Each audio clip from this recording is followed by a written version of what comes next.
Bonjour tout le monde, aujourd'hui on se retrouve pour un nouveau point lecture. Alors ça sera le point lecture de août, non juillet, août, septembre, il me semble, je crois que c'est ça. Parce que, non, août, septembre, non.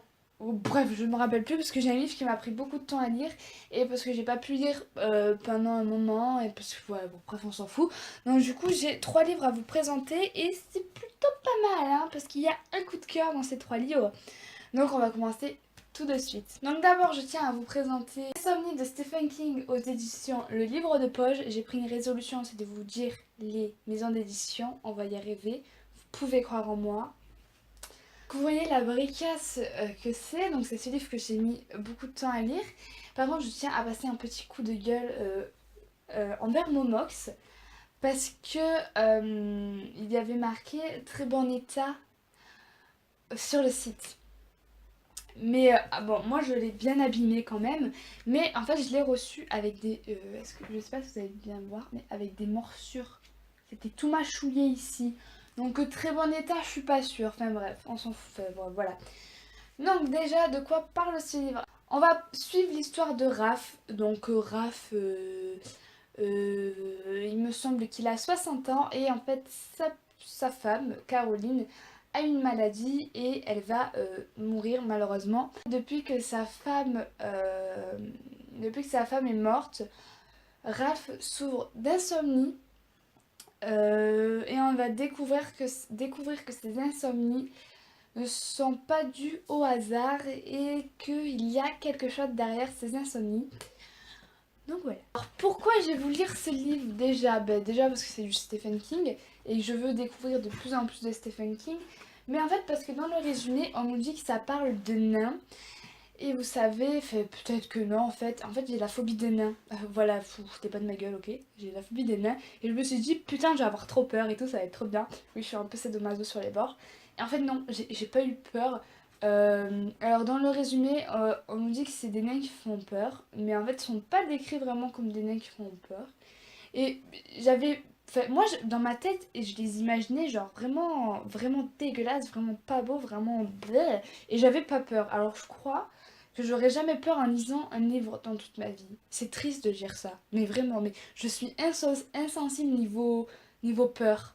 Alors ce que j'en ai pensé, alors déjà je vous conseille un truc, c'est de ne pas lire le résumé, parce que je trouve, comme beaucoup de livres de Stephen King, les résumés nous spoilent tout, mais vraiment, donc du coup, quand je lisais le livre, j'étais, ouais mais bon ça je le savais, donc je voulais aller plus loin, je voulais que ça creuse plus loin, mais non je pouvais pas parce que le résumé nous spoilait en fait tout, enfin pratiquement tout.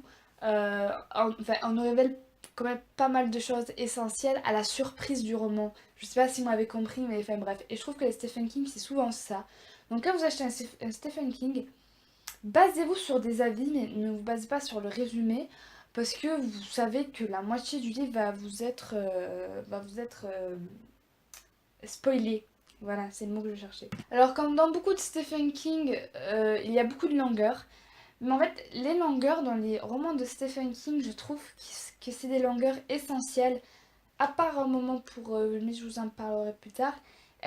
La plupart des longueurs dans les livres de Stephen King sont essentielles parce qu'il y a beaucoup de petits détails.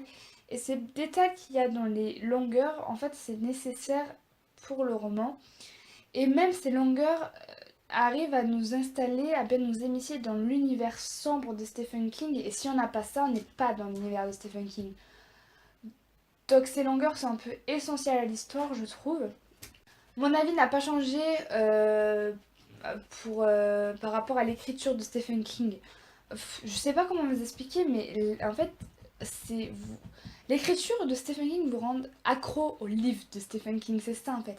Il a, il a une plume, euh, il décrit tellement bien ce qu'il veut décrire, et il explique d'une manière tellement intelligente et tellement beau parfois, parce que ça doit être de l'horreur, mais ses phrases sont tellement bien tournées et tellement bien faites.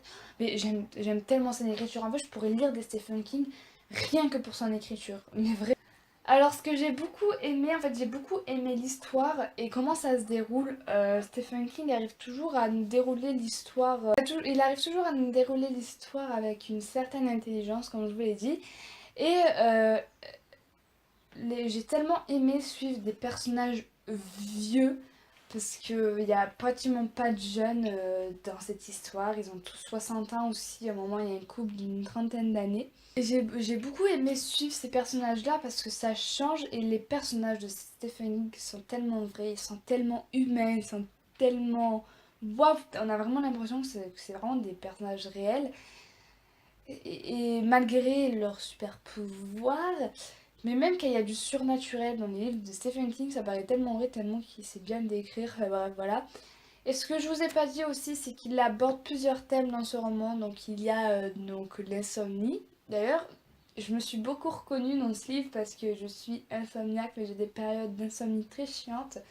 Bref, on s'en fout de ma vie. Il aborde aussi le sujet de l'avortement, donc parce que ce livre se passe dans les années 900 et du coup l'avortement c'était pas aussi ouvert comme aujourd'hui. Il y avait souvent des manifestations, etc. Les gens qui avortaient, c'était pour certaines personnes des monstres, des meurtriers. Donc on aborde ce thème-là aussi. On aborde le sujet du terrorisme. Voilà, donc j'aime beaucoup les sujets de Stephen King. C'est vraiment... J'aime Stephen King. Je t'aime. Il y a quand même un point négatif à cette lecture, comme je vous ai dit, les longueurs sont nécessaires, mais là, au milieu du livre, il y en avait quand même pas mal, et c'est vrai que ça me saoulait un petit peu, hein. Bon, je me disais, continue, continue, parce que de toute façon, tu sais que tu vas arriver à un moment où il va se passer un truc de malade, et du coup, tu vas vouloir continuer, continuer, et c'est ce qui est arrivé, donc voilà. Et aussi la fin, mais la fin de ce livre... J'ai beaucoup aimé ce livre. Ça n'a pas été un coup de cœur parce que pour que j'ai un coup de cœur, il faut automatiquement que je pleure. Mais voilà, mais trop bien. Ensuite, je vais vous parler de... Je sais pas pourquoi je fais ça parce que en fait, j'ai l'impression de juste de venir l'acheter parce que j'étais tellement excitée quand j'ai acheté ce livre parce que... Bref, donc je vais vous parler de London de Anna Todd. Alors, pourquoi j'étais excitée quand j'ai acheté ce livre? Parce que vous savez, mon... mon amour pour After, donc voilà. Alors, faut que je vous dise un truc, les gars. J'ai eu la chance d'avoir une dédicace par vidéo de Anna Todd parce que j'ai fait une amie à ma soeur qui est mais tellement gentille, cette fille, c'est un ange. Et elle est allée voir Anna Todd hier en dédicace et elle est tellement gentille. Emma, je passe par là, je fais des gros bisous. Qu'elle a demandé à Anna Todd de nous faire une dédicace par vidéo pour moi et ma soeur. Donc je vous la mets là. Hi Melissa and Leah, we wish you were here. Bye. Donc voilà, c'est trop mignon. Merci Emma, c'est trop chaud. Bref, donc du coup, j'étais tellement excitée quand j'ai acheté ce livre, j'étais oui, trop trop trop bien, c'est Anna Todd, oui. Voilà, bref. Mais j'ai été un petit peu déçue. J'annonce la couleur. En fait, moi je voulais, dans ma tête je voulais avoir cet amour fou que j'ai eu pour After. Mais je crois que je peux pas faire plus amour fou que j'ai eu avec After, donc du coup ça m'a un peu déçue. Enfin bref, déjà de quoi parle London? Je me suis résolue à dire les maisons d'édition et là je le fais pas, mais c'est chez les éditions Hugo Roman. Donc je recommence. Donc London est le meilleur ami de Tessa et en fait London c'est un peu le mec qui veut aider tout le monde. C'est le genre de mec qui veut sauver tout le monde et en fait lui quand il y a des problèmes, ben, le coco il sait pas quoi faire, il se fout un peu dans la merde en fait. Alors il a pas vraiment, c'est le mec qui a pas vraiment de vie sociale à part Tessa, ses jeux, ses livres et ses séries. En fait, il est un peu comme moi et comme 99% de la population de ce monde. Voilà. Résumé, on nous dit qu'il rencontre une certaine Nora et qu'il veut avoir une aventure avec elle. Alors que clairement, dans le livre London, il ne sait absolument pas ce qu'il veut. Il change d'avis comme de chemise. C'est insupportable d'ailleurs. Donc, il veut avoir une autre aventure avec Nora. Sauf que Dakota, son ex, refait surface. Et voilà. Alors déjà, qu'est-ce que j'ai pensé de ce livre? Je sais pas trop si j'ai... Enfin, si j'ai aimé parce que c'est Anatole, t'as toujours l'addiction qu'il y a autour, mais... Alors déjà, ce qui m'a fait bizarre, c'est que je sortais d'un roman très riche niveau écriture, donc Stephen King, donc je peux pas... Voilà, donc du coup, je suis arrivée dedans, ça m'a fait très bizarre parce que ça faisait... London a fait... non, ça faisait... Je suis partie aller travailler et j'ai rencontré machin, point. J'ai fait ça, vu machin, point. Moi, ça, au début, ça m'a vraiment perturbée, mais après, je me suis dit, oui, c'est bon, c'est vrai, c'est du nu adulte, c'est de l'écriture très fluide, c'est vrai que par rapport à Stephen King et tout, remettons, bref, voilà. Donc, comme je vous l'ai dit, je sais pas trop quoi penser de ce livre, parce que d'un côté, j'ai aimé, parce que c'est Anatole, et que Anatole a une écriture très addictive. Elle veut. Enfin, Anna Todd fait en sorte que ses livres soient dévorés. C'est le terme. Mais d'un côté, en fait, j'aurais aimé retrouver cette passion que j'ai eue avec After, qui n'a pas du tout été le cas. Mais en fait, j'aurais aimé qu'il se passe autant de trucs qui se passaient dans After, qu'il y ait autant de mouvements, autant de.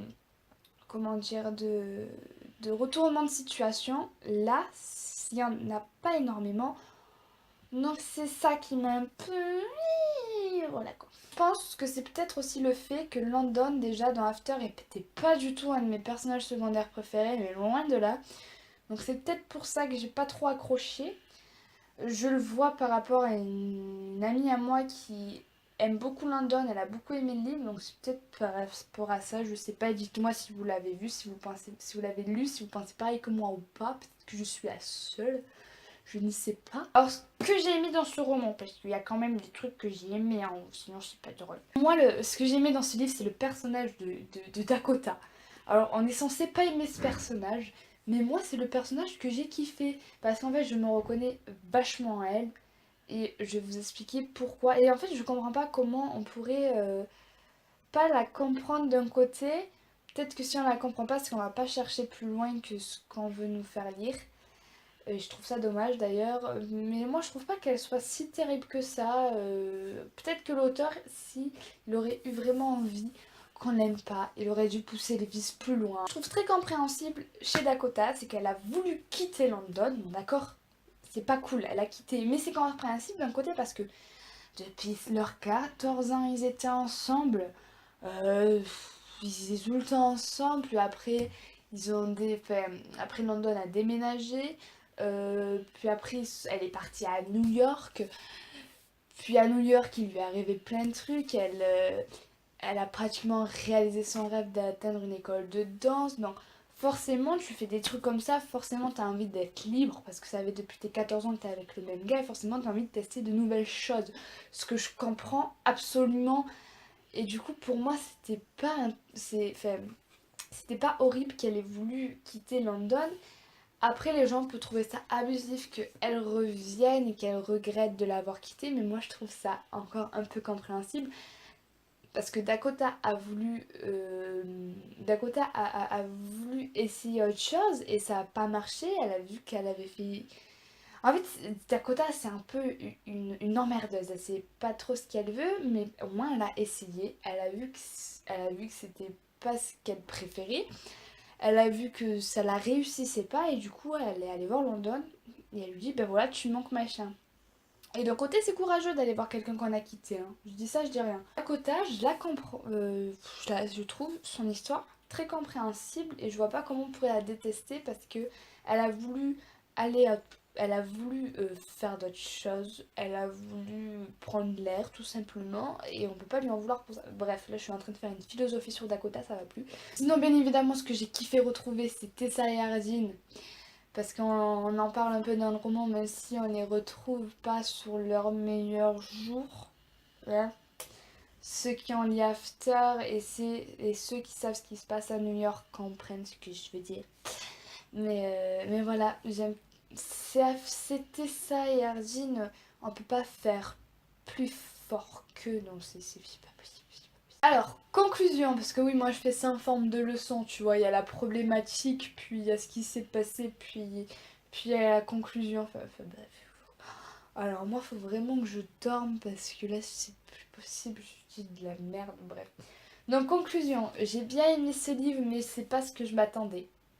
Je lirai le tome 2 parce que voilà c'est la méthode. Je pense que si j'aurais aimé plus Landon que je le fais, peut-être que j'aurais plus aimé. Mais je pense que c'est quand même un livre à lire si vous aimez Anna Todd et si vous aimez Landon. Donc voilà. Ensuite, là je suis contente. Là je suis contente de me présenter ce livre parce que je l'ai acheté sur un coup de tête. Mais putain qu'est-ce que j'ai eu raison. Parce que c'est un putain de coup de cœur, tout simplement. Donc je vais vous parler de Neon Dreams. Donc le premier tome c'est Living Amarillo. De Casey Quinn. Alors déjà le nom de famille de l'auteur, respect, j'adore. Et c'est aux éditions Harlequin. Alors je tiens tout d'abord à féliciter les éditions Harlequin. Oui, oui, on dirait que je remets une remise de prix, mais non, non, c'est pas du ça. Je n'avais jamais encore acheté de de livres de chez Harlequin.